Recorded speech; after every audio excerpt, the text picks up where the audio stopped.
me. Oh boy.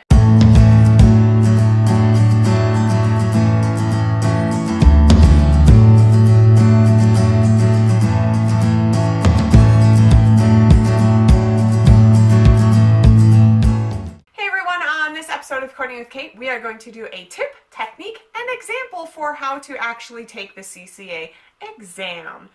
This can be done for any of the exams, I assume, but since I have experience with the CCA exam, I'm going to tell you what I did to literally take the exam, how to go through question by question, etc., what tips, and then the technique. And I will actually do an example so you can see how I flip through the book, etc. So right now we are going to be focusing on diagnosis codes. That just happens to be the questions that have multiple choice options in my clinical workout book. And we aren't going to go through many, but we're going to be focusing on diagnosis codes. So the tip that I am going to give you all is don't worry about finding the codes the way you were taught, as far as going into the index and then the tabular list. Don't worry about doing that. Just skip that portion of it, especially when this is a multiple choice question. So the technique that I have for you, it's pretty simple considering I tell you not to go to the index to look for it. Literally find the code in the book.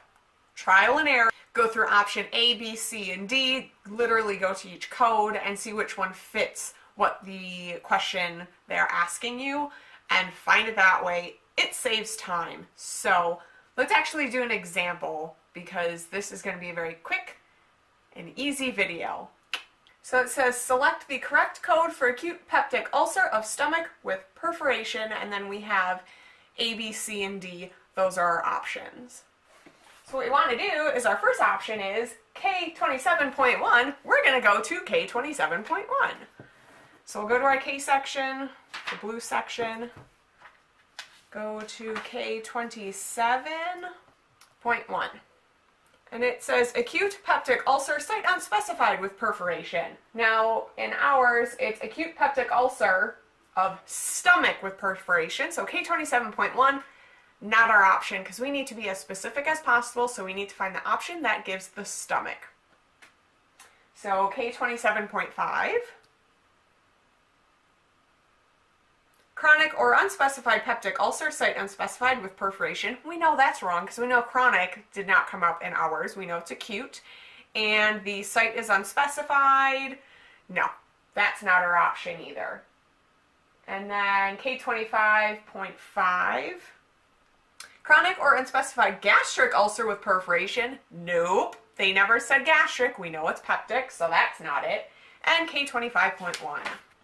Acute gastric ulcer with both hemorrhage and perforation? Ugh, no, that's not right. So we went through all four, and we know that anything in the K25 section is nowhere close because it's a gastric ulcer. Ours says peptic ulcer. We want to flip back to K27 and then figure out which one is the correct answer.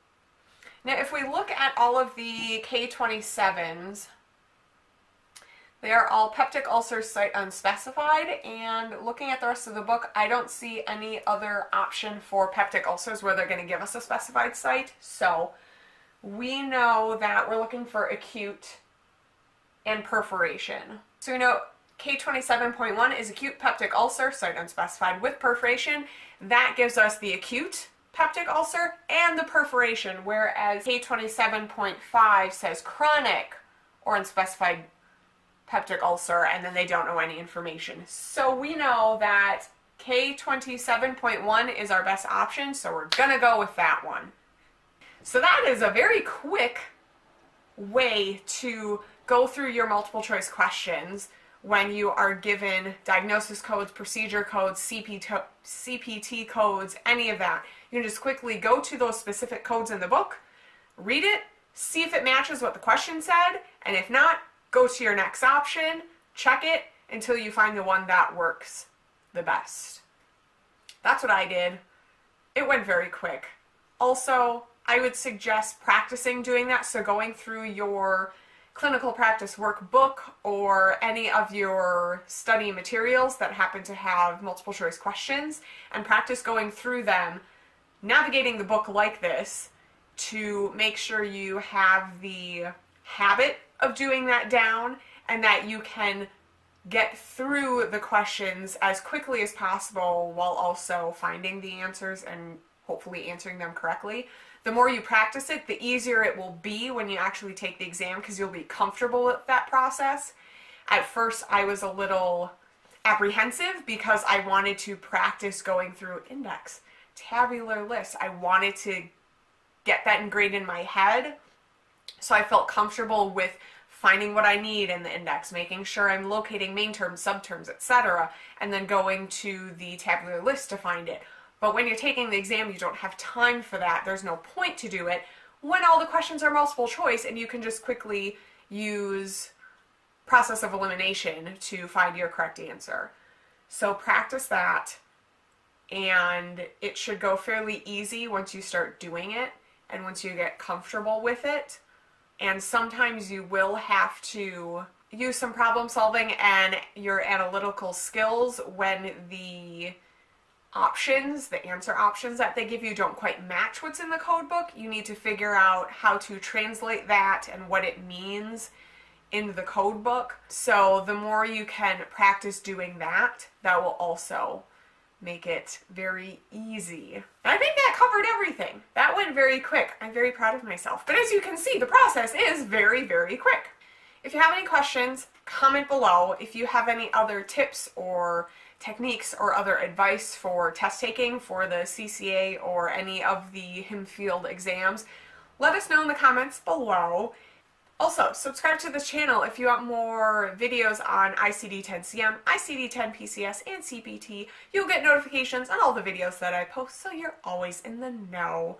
And also, like this video if you like actually seeing me go through as if it was the exam, so you could see what that process looks like.